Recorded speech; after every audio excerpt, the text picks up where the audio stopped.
To the extent that we live our lives in a manner that is consistent with the truth in our heart, we thrive.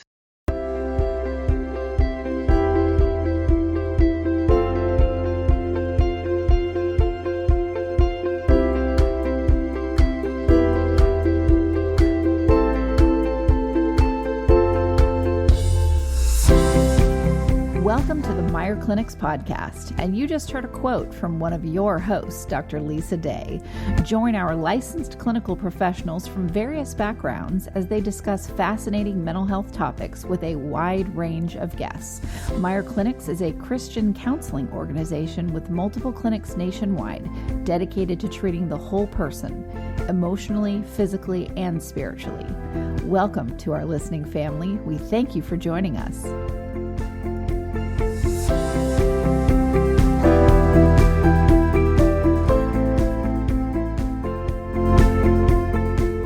Hi, everyone. We're here with Dr. Paul Meier, and we are going to be talking about communications in marriage that are fair and that work.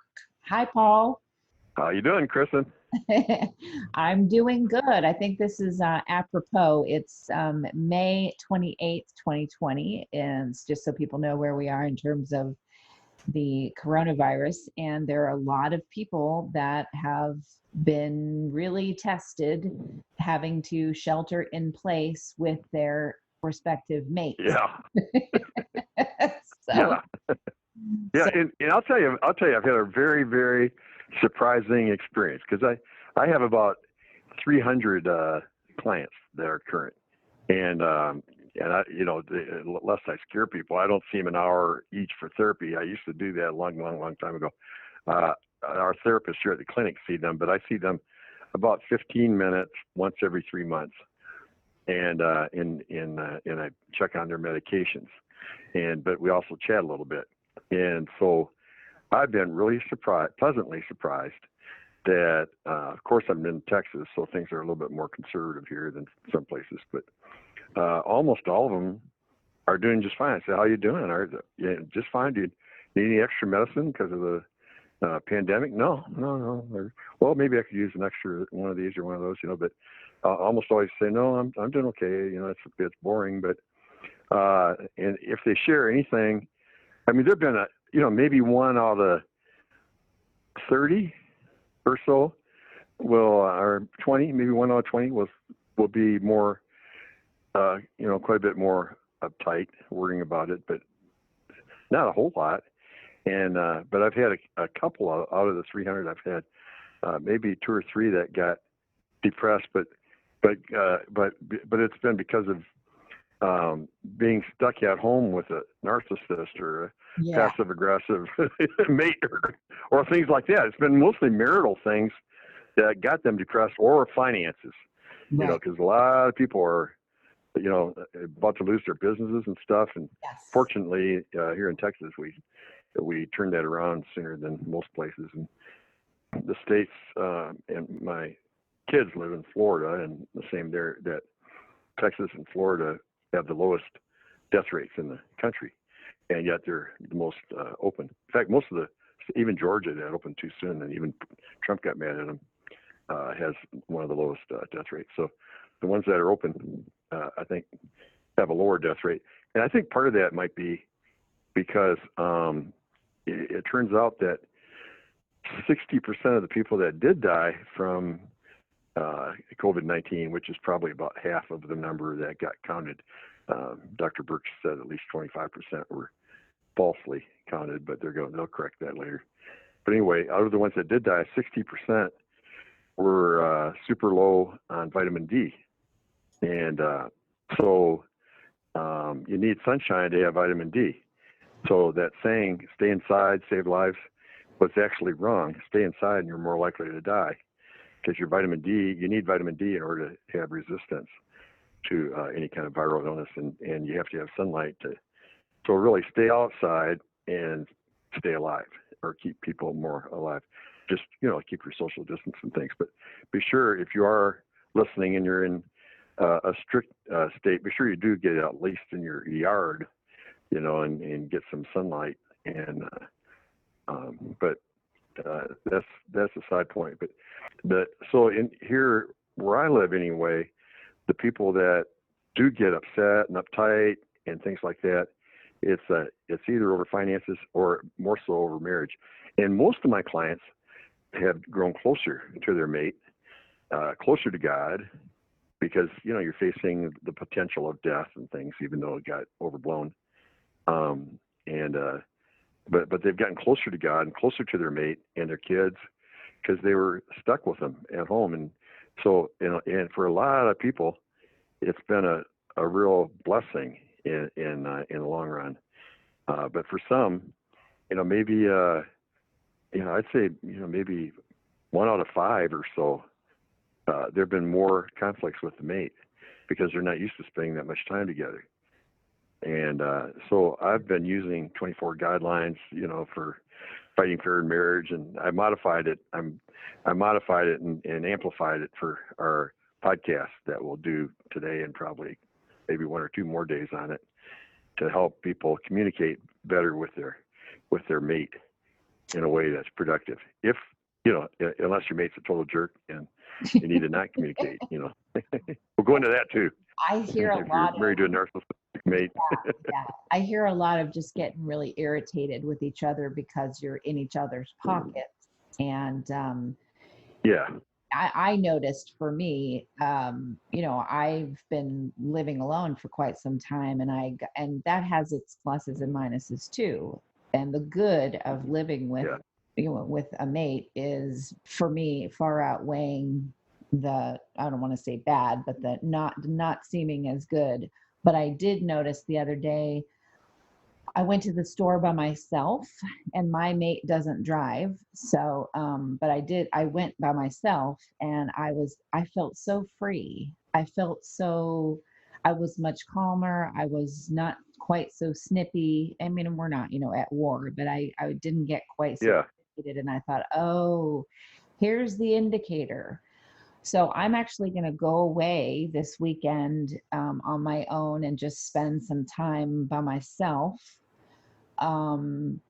because I realize I really need that. And so I think people, we got to take the temperature in our relationships. I know that people couldn't do that prior to things opening up, which is what made it difficult. But as things open up, you can do some distance from your mate, and it might do a world of good. Yeah, like today, this past weekend, my wife and I have been out to eat like 3 times out of the last 8 days, just because we can again. And we both had haircuts, and I had a massage, and we both used the same masseuse, and so we both got one. And today, Jan flew. We live in Dallas, and she flew to Orlando. She's on the airplane right now as we speak, and flying to Orlando finally, and spending some time with her grandkids there. Since I'm 75, for people 60 and under, the death rate from, now that they've done a lot of antibody tests and stuff, the death rate from coronavirus is actually quite a bit lower than the flu. But for people over 60, it's quite a bit higher. And I'm 75 and have borderline diabetes, and I have sleep apnea. So, if I got coronavirus positive, I might have like a 4% chance of dying or something like that. It'd be scary. And I take a little hydroxychloroquine every day to make sure I don't, because it blocks those little sticky little arms on the coronavirus from attaching to the ACE2 receptors in the lung cells, and so I'm taking that to make sure I don't get it. But so I have to be a little bit careful. But I've worked every day with people here, and I have some of my patients come in, and some do it by doxy, by FaceTime, and I haven't worried too much about it. But anyway, so marital guidelines. You're right. I'm looking forward to. My wife said she's. I took her to the airport. She said, "I'm really going to miss you." I said, "I am too." I said, "After about a day or two." Right. So having a day or two by myself will be really, really nice. But then by the 3rd day, I'm sure I'm going to be lonesome again. I'm used to being with people, and I'm extroverted.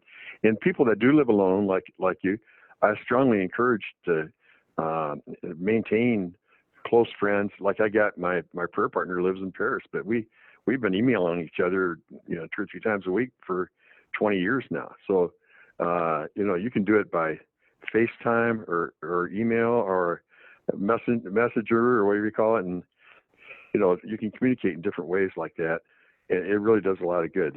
I heard a cool song by Sonny, who's the blind singer? Stevie Wonder?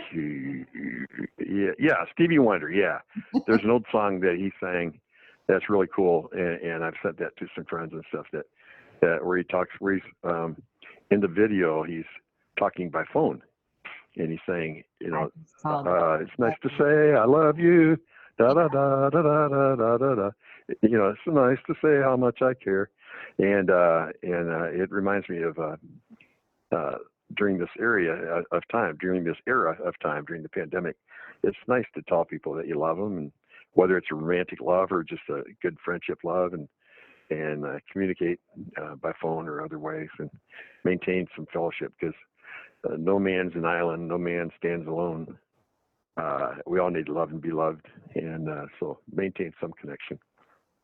But anyway, I thought this would be a good time to go over some guidelines for Absolutely. how to communicate in a mature way that's going to help you when you're living in tight quarters, especially. All right. So the first one on the list that you sent over to me is commitment to God, or we can say commitment to a higher power for anyone that feels more higher power. Yep. Saying it that way. Yeah. Commitment to God is really very important in any kind of psychological thing we're doing or spiritual thing we're doing, including marriage. I did a talk to a whole bunch of political leaders, including some from Great Britain and from America, congressmen, senators, and stuff, on treating the opioid addiction. And when I did the research on what works the best, and these were secular psychiatrists. They didn't belong to any religious group. In fact, a lot of psychiatrists don't even believe in God, but they found that the most effective treatment was long-term residential in a 12-step program, where the 12 steps you call on God and to help you, and you humble yourself enough to call on God to help you. And in a marriage, I think commitment to God. My wife and I are both committed to God, and I think that sometimes that really makes a lot of times it makes a really big difference. Where if we feel alienated, we both feel like, well, God wants us to make our marriage work no matter what, and we always do. And I mean, most of the time we're really thrilled that we're married to each other anyway. But there's going to be times in every marriage where you sort of think, oh man, so those times it's really good to be committed to God. So that's enough said about that. But commitment to God is very, very important. I think it helps, and it is a mature thing to, sit back and have something that's bigger than you as individuals that's guiding your relationship. That to me really resonates. Yeah. Imagine in fact, our listening family right now, imagine a big triangle, and you're on one of the bottom edges and your mate's on the other bottom edge, and God is on the top edge of that triangle. And the closer you each get to God, really the more humble you become, and you get closer to each other. So as you're both sliding up this triangle side toward God, you're getting closer to each other too, and it really does make a big difference. And there have been studies done even in women's magazine. There was one in a women's magazine one that was done on sex life and marriages, where they asked a whole bunch of questions in a very popular secular women's magazine about couples' sex life. And some of the questions were about their religious beliefs. And it turns out that people who prayed together or even had family devotions together, they had a much better sex life than people who didn't. So people who were committed to God had a much better sex life than people who weren't, which totally shocked them. They thought it would be the opposite. And so I thought that was pretty cool. Yeah, well, I know when you, I don't know, there's something about that sharing with your mate and having a common purpose, which is what we're talking about, that it makes you feel close to that person. It brings out the trust and the intimacy, and the emotional intimacy means in many ways that the physical intimacy is going to be you're going to be more welcome and open to that, and feel safer in that way that your relationship works too. So that makes perfect sense. Yeah. Okay. And then the next one is agree to listen to each other's feelings. So it's so easy to just talk about, well, you did this and you did that, and I didn't do this or whatever. Just talk about facts and stuff. But it's really important to listen to each other's feelings, and we'll get into that in more detail later on when we get into some more specific things. But I even saw a couple of patients this morning. I saw 5 patients this morning already before we started this podcast. We have a day program where people come 7 hours a day, 5 days a week for about 3 or 4 weeks and get intensive therapy. And I see them about 15 minutes each every morning to just sort of check on them and see if their medications are okay and stuff. And several of them have told me this week that they came from families where they didn't dare share their feelings. If they were, they didn't share them if they felt love. They didn't share them if they felt hate. They didn't share them if they felt anger. They were shamed and ridiculed and punished, and if they shared feelings at all. And so there are some families like that, and sometimes it's the boys that get that, where big boys don't cry and all that, and sometimes girls are allowed to share and boys aren't in some families, and so sometimes it's harder for guys, plus guys are a little bit brain dead anyway. As you've said on other shows. Literally, and that's literal. When a little people may think I'm totally joking, I'm a little bit joking, but when your mom and dad got pregnant with you, and you were just an egg and a sperm that got together and formed a little zygote, and you started developing into other cells. The other cells looked alike for a while, and then some of them became brain cells, and some became bones, and some became toenails, and whatever else, a heart, and then after about a couple weeks of developing, where you're not either male or female, you have XY chromosomes if you're going to be a male, and XX if you're going to be a female, and if you're destined to become a male, then there's a testosterone bath, and it actually kills off some of the brain cells that have to do with feelings. And I don't know why God made us that way, but maybe He wanted men to be able to defend their mates and their families and go to war if they needed to and stuff. But it's a little bit, men are really are a little bit brain damaged when it comes to sharing feelings. So we got to work at it a little harder than you gals do. But let's agree to listen to each other's feelings. So that's enough said about that, because we'll go into more detail on that later. Right. Exactly. So next one is remember. Are we on teamwork? Teamwork. Yes. Okay. So yeah. And oh my gosh, that's so important, because it sits with why you're in a relationship in the first place, which is that you have that person that has your back, that you're in it together. Yeah. And we mentioned before, there's a verse, I didn't put it in here, but I just thought of it just now. There's a verse in the Bible that says one person with God's help can put 1,000 people to flight in a battle, and 2 people with God's help can put 10,000. So instead of 1,000, if you have 2 people, you can each do 5,000 with God's help. So, but the teamwork thing, imagine this. See, in most marriages that are a little bit on the immature side, which is really just about all of us, Right. You argue with each other, and you really want to win. If my wife and I have an argument, I want to win. If we have one about politics or something else, I'll give my argument, she'll give hers, and I don't want to lose. I don't want to compromise. My goal is to win, and which is really not healthy. But you got to remember, in a marriage, you're both on the same team. And imagine being on a basketball team. I don't know how many of you gals and guys that are listening have played basketball, but you probably, maybe if it's not basketball, any kind of sport you've played or anything else where you've been on a team. But imagine basketball. You're on a basketball team, and you and your mate are the two guards on this co-ed team, and you're dribbling down the court, and you're trying to defeat your enemy. But you keep trying to steal the ball from each other. Can you imagine that? That's like arguing and seeing who can win. So you're stealing the ball from each other. Well, you're surely going to get beat if you do that. But if you're on the same team, then in dribbling down the court, you don't want to steal the ball from each other. You want to win. And so if you resolve conflicts, you both win. And if you argue in unhealthy ways, then you're going to lose as a marriage. So the goal of conflict resolution is not who wins, because when a couple resolves an issue or agrees to disagree, it doesn't mean you both have to agree on something.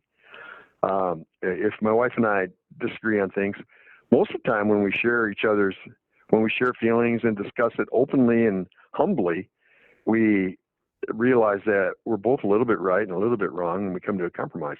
But sometimes we both still have our own separate opinions, and we just agree to disagree. You don't have to both agree on anything. And but we're not in a battle to see who wins. Right. And but that takes a conscious effort, because our natural tendency is to, especially for some of us. I guess I'm real competitive, so I really hate to lose. But so I got to really swallow my pride.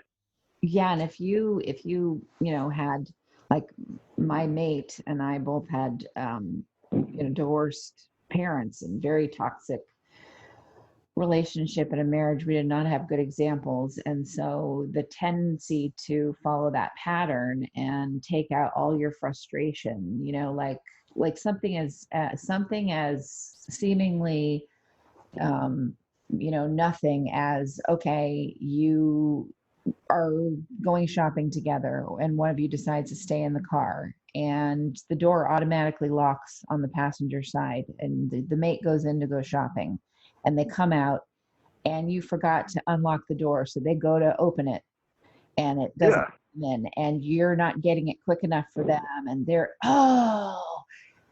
and you're feeling stressed because they're out there getting angry. And then you're getting angry because they're behaving that way, when it's just just those kinds of things that seem so nothing, but that is what happens in relationships. We misinterpret. Yeah, we misinterpret things. Yeah, and if a person's got paranoid traits, then they're very sensitive, and you can have paranoid traits because you're born with a dopamine abnormality, or you can develop them if you're abused a lot growing up.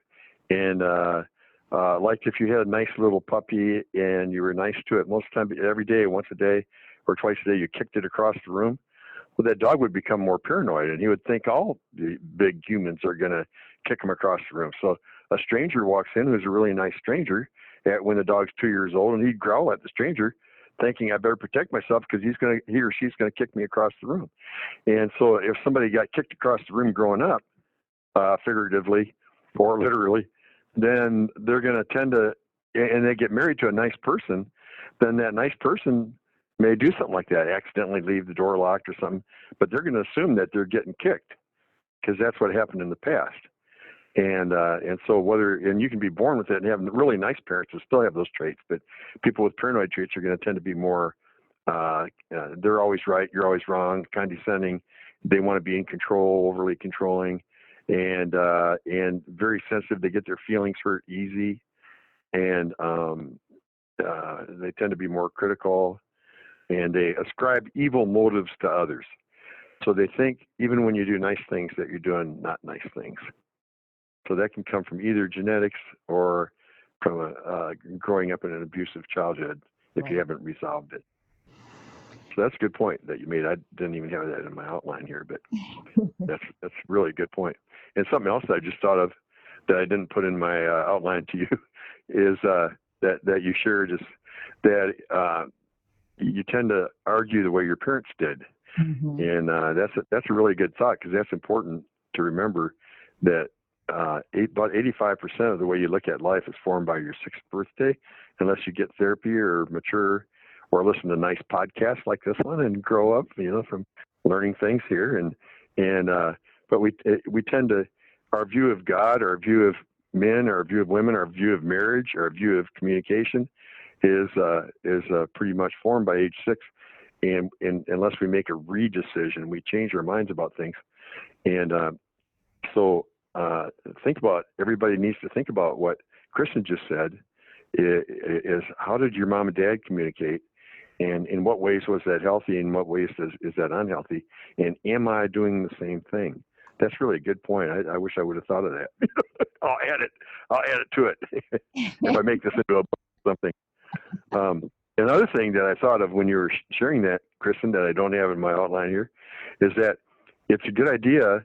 I learned in my training at Duke psychiatry many years ago that it's a good idea to argue in front of your kids, believe it or not, to show them, if you use these guidelines here, if you practice these guidelines and use them, it's a good idea to argue this tactful way in front of your kids, so that you do model that it's okay to disagree, and show them how you can resolve conflicts, and show them that arguing can be a good thing. And but the only thing you don't argue about in front of kids, even if you use this model, is about how to discipline them, because then they'll pit you against each other. So if you have a disagreement on whether one of you is being too strict or too lenient, do that in private, and then come to some compromise, so that you have a unified front with your kids. On that, you have to compromise. You can't just agree to disagree, and you have one system and your mate has the other system. You have to come in between somehow and come up with a system that you both agree on. But on anything other than the kids, go ahead and argue in front of them, even if you're angry with each other. Share it and resolve it. And that shows them. I mean, you're more intimate with each other if you can share anger and things like that than if you don't. Teach them how to fight fair. Absolutely. Yeah, I saw a couple once in therapy who they were both depressed and they were miserable in their marriage, and I said, well, do you guys argue a lot? And they said, no, we've never had an argument. We've been married 8 years and never had an argument. And I said, well, then one of you is not necessary. And they said, what do you mean? I said, well, if you never argue, that means one of you must be thinking for both of you. Ooh. And the other one's being passive and agreeing. So then when we analyzed it, we found out that's what was happening. And of course they're going to be miserable because one's thinking for the other one, and that one stuffs their anger and resentment and stuff. And so when they work through it, then they both learn to, the passive mate learned to be more assertive, and they developed a healthy marital relationship. So teamwork is really important. Remember, you're on the same team, so don't steal the ball from each other when you're dribbling down the court. Life's tough. You need to be part of the same team. Then the fourth one is conflict resolution is the goal. We've really said that in a way, Right. But the goal of any argument is to resolve the conflict. So in a mature marriage, the goal of having conflicts with each other is to resolve it, and it's not who wins. And resolving it may be to come to a compromise, hopefully in a lot of cases, or it may be just to agree to disagree. And if you agree to disagree, then accept that. Learn to do that. Learn to agree to disagree. Rather than keep trying to argue your mate into your position on something, just agree to disagree. If you agree to disagree or resolve the conflict by compromising, either way, you both win. Right. There's not one of you winning and one of you losing. You both win. Yeah, because if one of you is winning, and we've talked about this already, don't make it a competition, but I don't know. I don't like my mate going to bed feeling like I one-upped them, and I don't like feeling like I one-upped them either. So I don't like going to bed feeling like I got one-upped. Yeah, well, yeah, either. I don't even like taking another breath after one of those things. I immediately want to, and sometimes you have to just deal with it. But even in those situations where I feel like I've been one-upped and it really wasn't a fair fight, I have learned, and oh my gosh, sometimes it feels like I'm swallowing poison to do it. I have learned to just, okay, now is not the time to have this conversation because things, have escalated too much. And so we will talk about this later. And that doesn't mean that I'm kowtowing or giving someone control over me or that I'm losing anything. I have to talk to myself and say, what are you really losing? Like, are you really losing anything? Is this you? Do you still feel like you're a strong person, Kristen? Do you still feel like do you really feel like you've been knocked down and you're in an abusive situation or whatever? I have to talk to myself sometimes and say those things and then realize, okay, nope. I am still as strong as ever. I am empowered. I'm not losing anything by waiting to discuss this at a calmer time. That a lot of talking to myself. Yeah. Hi, this is Dr. Paul Meier of the Meier Clinics. Our Christian counselors across the country have a goal of helping all those who come to us to become what God has called them to be. If you're in a situation where you're not at peace within yourself or you just feel like there's joy that's missing in your life, we can come alongside to help you obtain peace and joy. This message is sponsored by the Meier Clinic Foundation, a nonprofit Christian counseling ministry.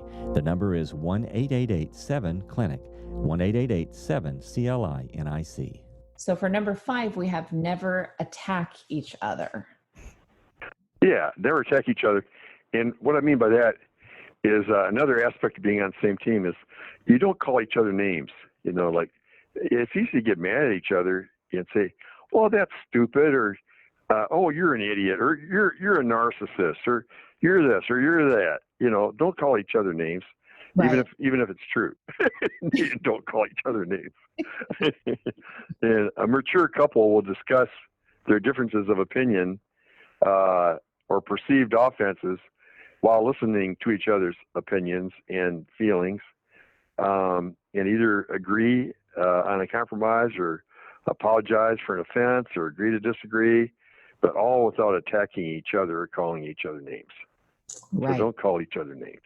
Right. And I think if you're very, very independent, but you're also in a relationship and you've known each other for a long time, there are habits that get built up that sort of that can make a very comfortable existence. And then you can still kind of forget the niceties. And I've learned, don't forget the niceties. Just because you're with someone every day, those niceties make up for a lot. Right. All right. The next one is commitment to each other. Yeah. Okay. Now, this goes along with your spiritual beliefs too. But whether you're spiritual or not, whether you're religious or not, you still need to commit to each other. If you're a person dedicated to God, then of course God wants you to be committed to each other, and you do that for personal reasons and to please God. But even if you're not a religious person at all, commitment to each other is really important. A lot of people, when they get married, what they're thinking is, well, I'll marry you for a while, or you can be my first wife, or something like that. So commitment means a lifelong choice. You're choosing to stay with each other for life. Now, that doesn't mean that you may not end up in divorce someday. Right. Kristen and I have both gone through a divorce, that we didn't want, and but it just, some things didn't work out, and so sometimes that happens. But you make a lifelong commitment to love each other and to stay married to each other.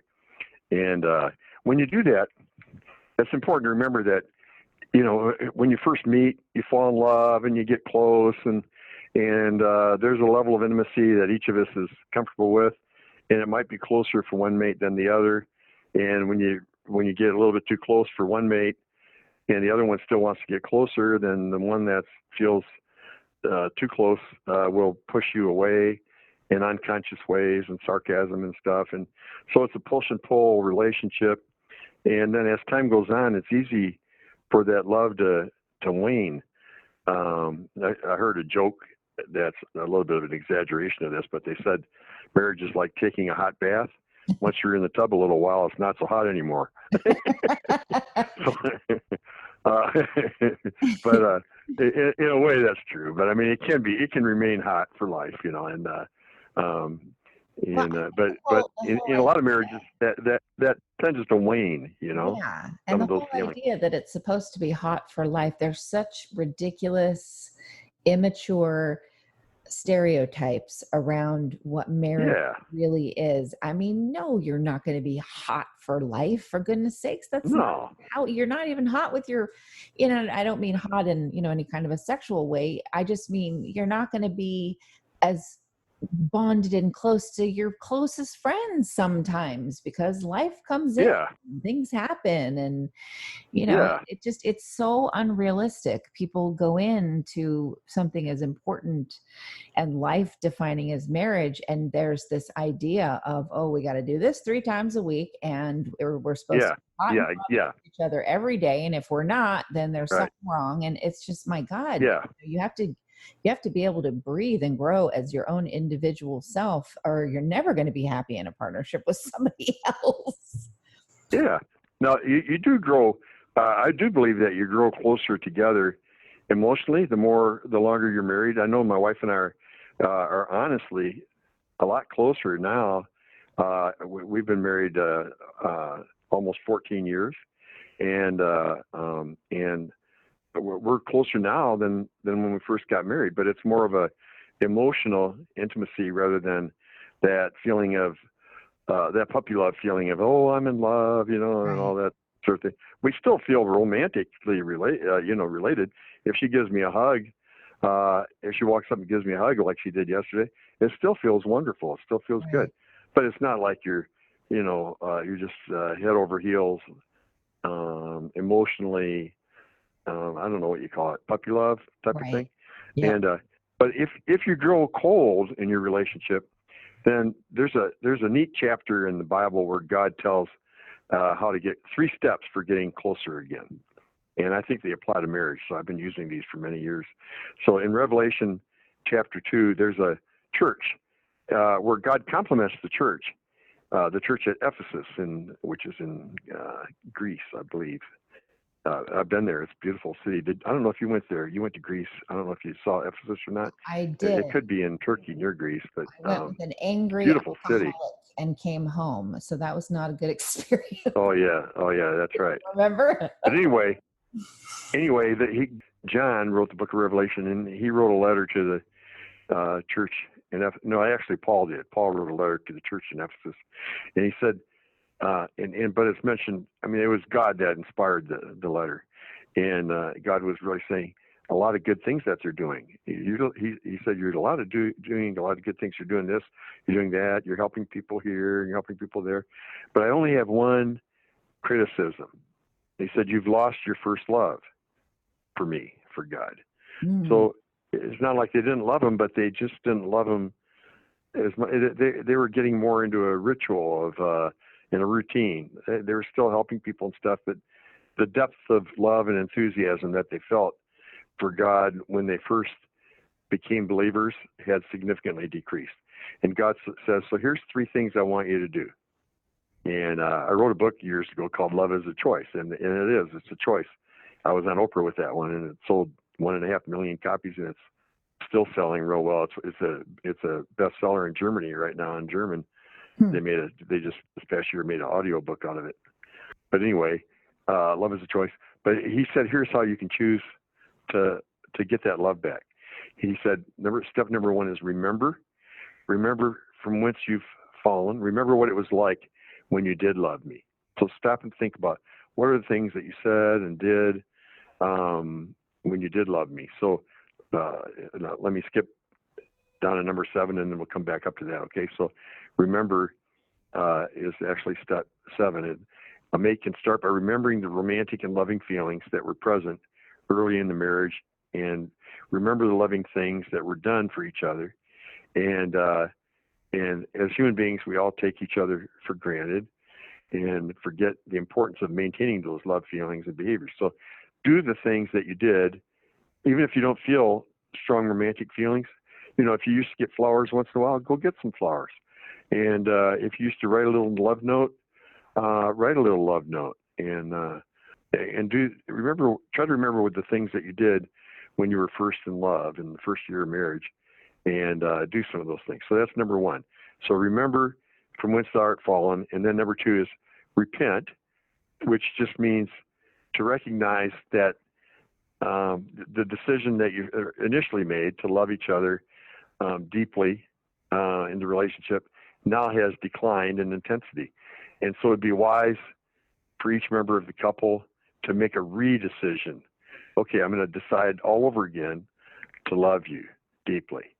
And so repent just means to make a redecision that, okay, now that I'm aware of this, and now that I've heard this podcast, I'm going to make a decision a choice to love my mate again like I used to. And you can't just say, I choose to and turn it on.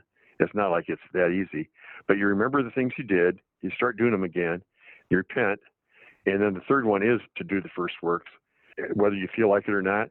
And if you do that, if you start behaving lovingly toward each other and do some of the things you used to do, and you don't lie to each other, but when you do feel a warm feeling, you share it, then the feeling of love will come back. So if you remember what you did, if you repent of the fact that you lost it, but if you start behaving lovingly toward each other, the feelings will actually follow. I mean, it is. So love is a choice in that sense.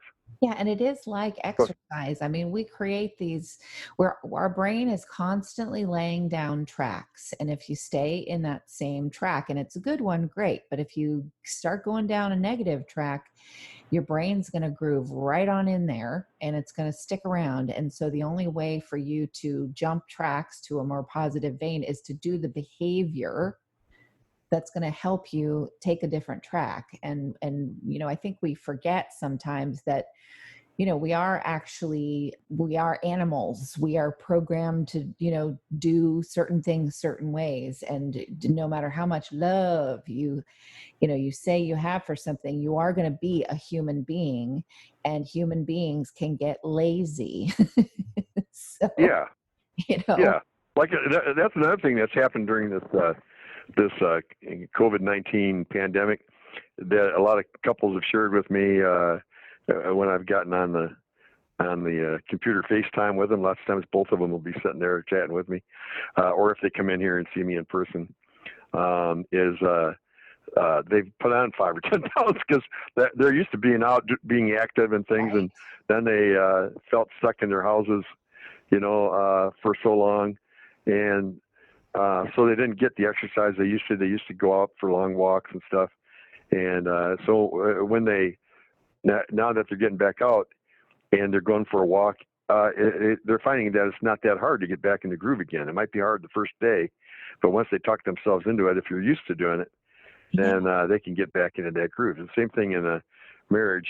If you lose that nice track you had of sharing feelings toward each other and expressing love and doing things for each other, then if you start doing it again, it'll come back.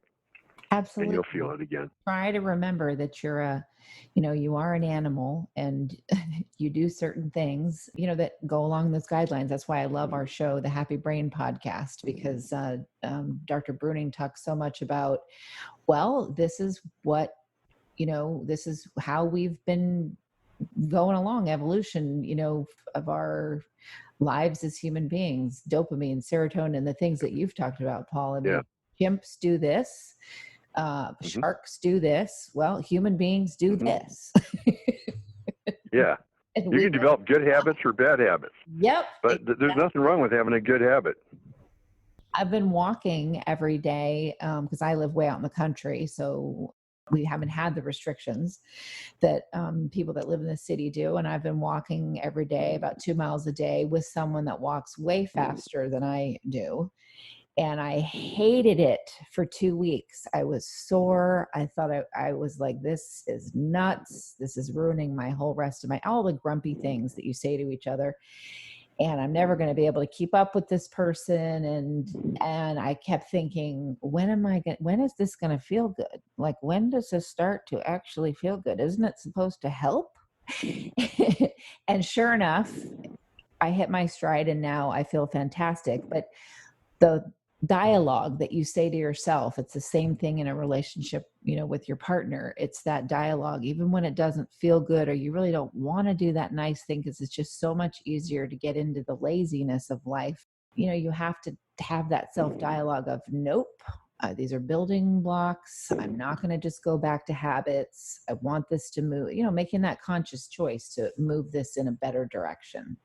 Yeah, actually, we've learned a lot of good things from the pandemic, and I mean, I regret that we've had it, because any life loss is a loss, But we've learned some good things, like, I mean, not everybody's learned yet, but there's some states that are so restricted that if they go outside their house, they can get a fine, and so they're not getting exercise, they're not getting sunlight, they don't have vitamin D, and I mean, there's one state where if you do get out and have to go to the store, you can't buy carpet, you can't buy paint, you can buy pot, you can go get an abortion, you can, there's certain things you can do, but you can't go to church for sure.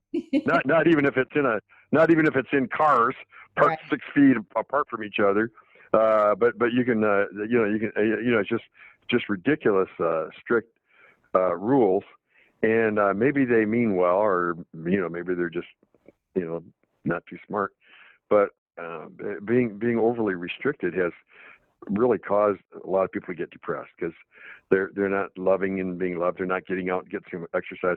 They're not building up their vitamin D by getting some sunlight and things like that.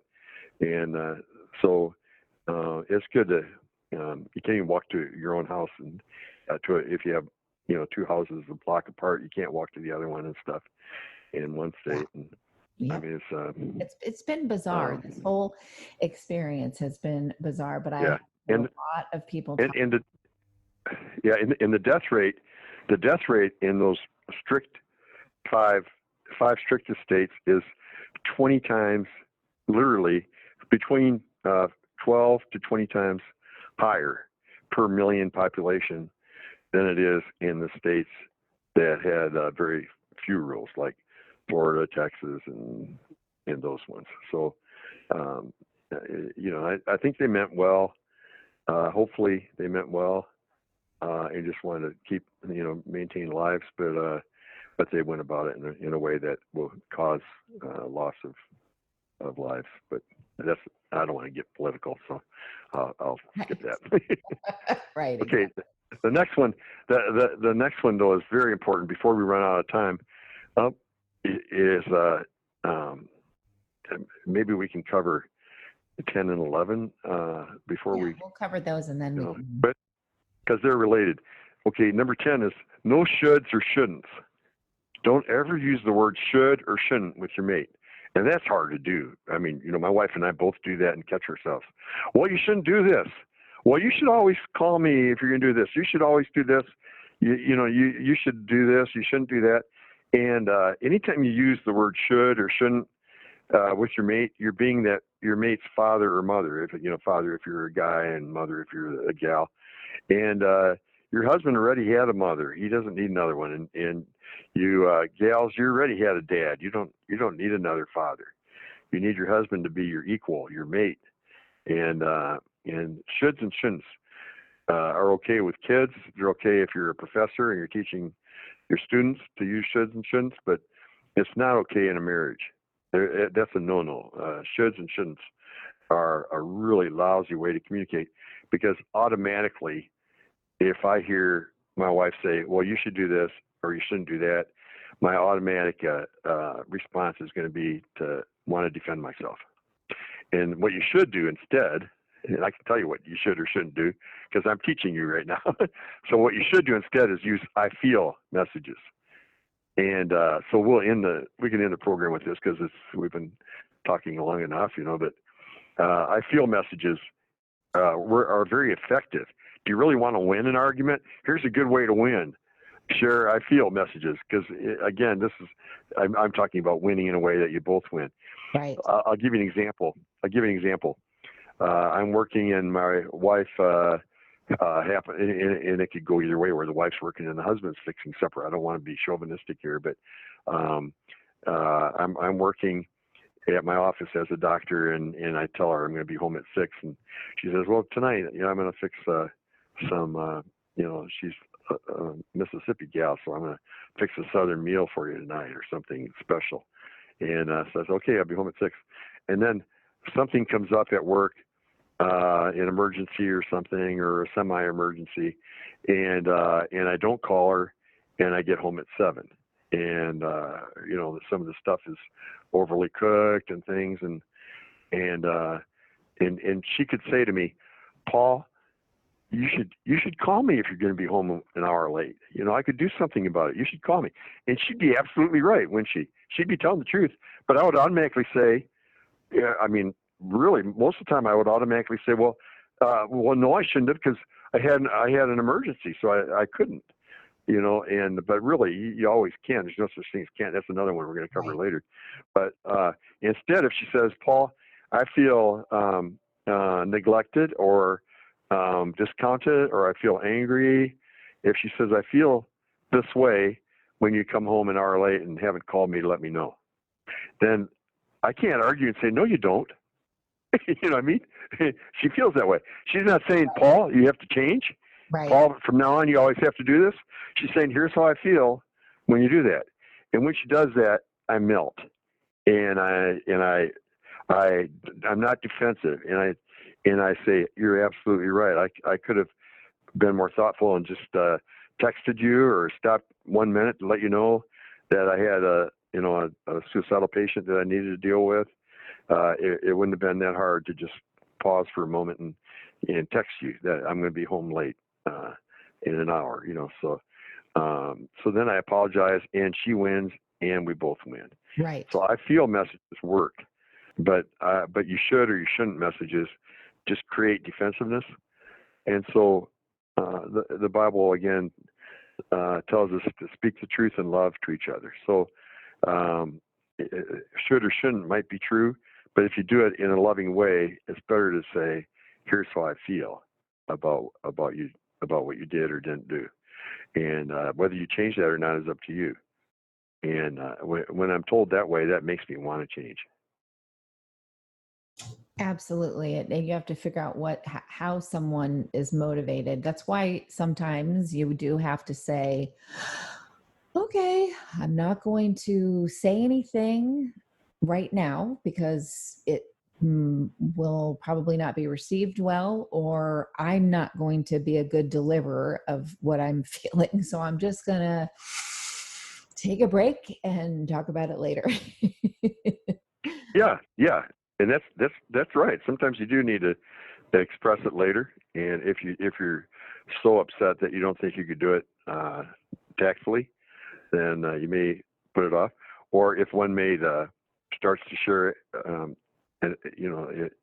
how they feel about it, even if they do it in the right way, and the other one is just says, you know what, I can't deal with this right now, but can we talk about it in an hour? It's okay to say that. Yeah, okay, we'll talk about it in an hour. The Bible does say that when you get angry at each other, that it's fine to get angry with each other. In fact, it says in Ephesians 4:26 to go ahead and get angry. It's in the passive imperative tense. It's not even giving you permission. If somebody wrongs you, then God wants you to go ahead and get a little bit angry with them. Go ahead and get angry, but resolve it by bedtime. Go ahead and get angry, but speak the truth in love. Resolve it by bedtime. Or if you don't resolve it, at least forgive by bedtime. And we'll go into that more later. That forgive doesn't mean you condone what they did. Right. It may just mean turning vengeance over to God so that you don't hang on to bitterness and stuff. But we'll go into that in a lot more detail in the next group of messages. But what we want to leave you with those 11 guidelines, and the first one was commitment to God is important. Number 1 is agree to listen to each other's feelings. Number 3 is that you're both on the same team. Teamwork is important. And number 4, conflict resolution is the goal of mature arguments, not who wins. Because if you resolve the conflict, you both win. Or if you agree to disagree, you both win. Never attack each other. Don't call each other names and things. Was 5. 6 is commit yourselves to each other, so that even when you don't feel like, when you feel like you wish you weren't that married to that person anymore, which you're going to feel that way sometimes, you remember that you're committed to each other, and that you're going to keep resolving differences. And number 7 is remember the things you did when you first fell in love, and repent of the fact that you quit doing them, and do the first works again, and the feelings will follow. So do what you did when you did love that mate more intimately or emotionally, and the feelings will come. And number 10 was no shoulds or shouldn'ts. Don't should on each other or shouldn't on each other. I'll be very careful how I say that. And number 11 is instead of you should or you shouldn't, use I feel messages, because they're very effective to bring about positive changes. Here's how I feel. What you do about it's up to you. So Right. Share your feelings. Absolutely. And go ahead. And the Bible encourages you to share your feelings. A couple who shares their anger with each other is a lot more intimate than a couple that doesn't. Right. So if you're able to say, I'm feeling angry right now, and then you sit down and talk about it, you can't say, no, you don't, So you sit down and talk about it and resolve it. That's intimacy. That's intimacy. Right. So share your feelings with each other, not shoulds and shouldn'ts. So that's our 11 points for today. And I've actually got 22. But when Kristen and I discussed these, like today, she thought of about 4 other ones to add to the ones that we did that were excellent. I'm going to write them into it. So if I make this into a book someday. Yeah, we'll pick it up on the next show. I know, me. Okay. In a book, yeah. Well, thank you, Paul, and thank you to our listening family for tuning in to another episode with Dr. Paul Meier, and this time in the right time for talking about it, since a lot of us have been cooped up with our mates. So thank you for that, Paul. Yeah, a month from now, it's already almost back to normal in Texas. I mean, like I said, we can do almost everything here in Texas now. But a month from now, hopefully it'll be that way everywhere. And the death rate's going way down nationally, so it's really improving a lot. And the other, on a positive note, there have been a number of coronavirus pandemics, like SARS, MERS, and other ones, and none of them have lasted more than one season. So there's pessimists that are saying, oh, it's going to really be bad in the fall and stuff like that. And we might have another outbreak, but we know what to do about it now. So it won't, even if it happens, which it probably won't, right, then we'll know what to do about it. It's not, you don't need to be afraid that it's going to be another really bad one like now, unless it's, unless there's a different one that's even worse that comes out or something. But hopefully that won't happen for a long time. So a month from now, when we have our next podcast, things should be a lot better. Yes, let's hope. Thank you, Paul. Yep. Okay. Bye-bye.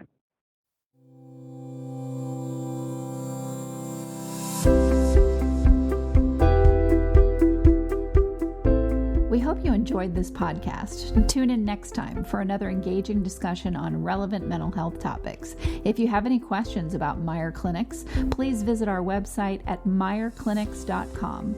That's MEIER clinics.com, or call us at 888-7-CLINIC. Don't forget to leave us a review on iTunes, Stitcher, or any of your favorite podcast apps. And please note that we are a member of and produced by Mental Health News Radio Network, MHNRnetwork.com.